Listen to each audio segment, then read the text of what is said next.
What is up, y'all? Welcome back to another episode of Surfing the Stream, where every week we're on a quest to find out what is the greatest movie of all time. Today I am here to review The First Omen, a movie that I have been impatiently awaiting for to come out on streaming services, and it is finally out on Hulu. And I absolutely fucking love this movie. I think it is one of the best pure horror movies to come out in recent memory. And I think a lot of that has to go to the directing of Arkasha Stevenson. I think she did a masterful job directing this movie. She is able to inject 70s horror into this movie, and it's a modern day film. So it feels like a 70s movie, but it looks like a modern day film. And the score is absolutely phenomenal. Think The Witch meets The Conjuring meets Insidious, and that's kind of the score that you get for this movie. And I think this is one of the best scores in a horror movie that I can remember coming out recently. It really sets the mood and the tone for the entire movie, and it plays a lot into the horror elements of the movie. Like that shit gets you on the fucking edge of your seat real quick. And on the flip side of things, we have the actors, which have great performances across the board. I wish Ralph Ineson would have been in this movie a little bit more, but I'm totally biased because that's my boy. I mentioned The Witch already. He's in The Witch. He's also Sid in fucking Final Fantasy 16. So I absolutely love that guy, and he's just not in this movie enough. Minor little gripe. And speaking of great performances, Nell Tiger-Free absolutely nails it in this movie. She has a phenomenal performance, and she's believable.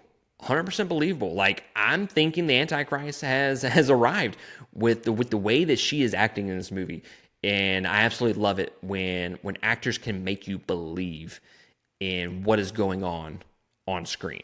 You know, a lot of the times it takes you out of the movie when you're like, okay, that wouldn't necessarily happen in real life. Not this fucking movie, guys, okay? Not this movie. Because she absolutely goes 110% into this performance, and I'm like, is the Antichrist alive? Like, she puts on that great a performance that it makes me question whether this is like legit or not. And it is legitimately one of the best things about the movie is her performance. And no, give Nell Tiger-Free some more horror movies to be in, because I am absolutely going to fucking watch those movies. And then as far as the story goes, the story's good. I think what happens in it is kind of predictable at the time.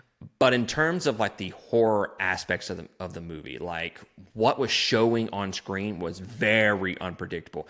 I never knew where this movie was going to take itself. In terms of just like what it was showing on the screen, story aspects, yes, very predictable. But you never knew just how far into the demonic aspects of horror that they were going to lean into.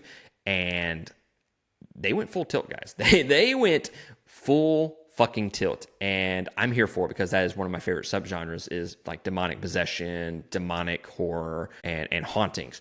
So I am absolutely there for it.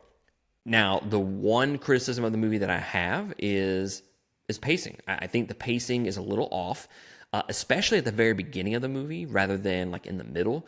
Like, yeah, it drags in the middle, but you do need everything that happens in the middle for that ending to just absolutely fucking work. Like, it needs it, because this movie just builds and builds and builds, and it's a slower burn of a movie for sure, but it's never boring.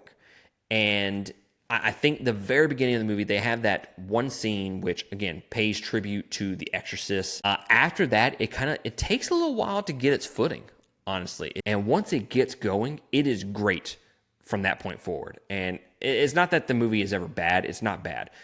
It's just, it takes a little while, and you're like, am I watching a horror movie? Like, that's kind of like those 20 minutes at the very beginning of the movie. It's like, okay, this just seems like generic horror movie. I'm going to be honest. I wasn't sure I was going to like it with those 20 minutes. And I was thinking, man, everybody says this movie is absolutely phenomenal. It's not really grasping me. And look, when it takes hold, guys. It absolutely captivated me from that moment forward. And it is just a great pure horror movie. And I would highly recommend going to check it out. This is worth buying. Absolutely. If you don't have Hulu or whatever, I would buy it. I think it's $25 on Vudu or Amazon, whatever. And I think it is absolutely worth that price. And I'm actually going to buy it for that price. But other than that, you can watch it on Hulu. But yeah, overall, really, really love this movie. But guys, let me know in the comments below of what you think about the first Omen. What do you think about the other Omen movies? Because full disclaimer, I've never seen any of them, and this makes me want to go watch them. But guys, that is going to be it for me. I will catch y'all next time on another review. Laters.